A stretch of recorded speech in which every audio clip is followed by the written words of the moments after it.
আমার হিন্দু ভাইদেরকে নমস্কার এবং মুসলিম ভাইদেরকে আসসালামু আলাইকুম। তো আজকে আমি কথা বলবো আমাদের ধুনট বাজার শাড়িপট্টির অবস্থা। একটু বৃষ্টি হলেই মানে মার্কেটের গলির ভিতরে দেখেন পানি দিয়ে অনেক আমরা ভোগান্তিতে আছি, এবং অফ সাইডের যে ড্রেনের পানি পর্যন্ত আমাদের মার্কেটের গলির ভিতরে চলে আসে। তো এটা আমাদের খুবই একটা অসুবিধার কারণ। তো আমি পৌরসভার যারা দায়িত্বে আছেন তাদের উদ্দেশ্যে বলতেছি, আপনারা এটার দ্রুত একটা কার্যক্রম ব্যবস্থা করবেন। দেখেন অনেকই অসুবিধার হচ্ছে আমাদের। এটা হচ্ছে শাড়িপট্টি, ধনুট বাজার, ধনুট বগুড়া। তো দেখেন এই অবস্থা।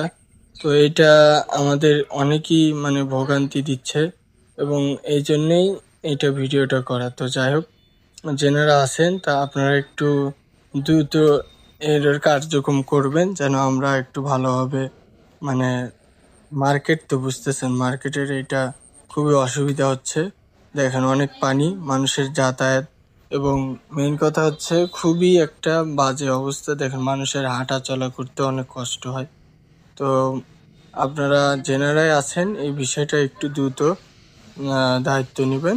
ধন্যবাদ, সবাই ভালো থাকবেন, সুস্থ থাকবেন। ধন্যবাদ সবাইকে।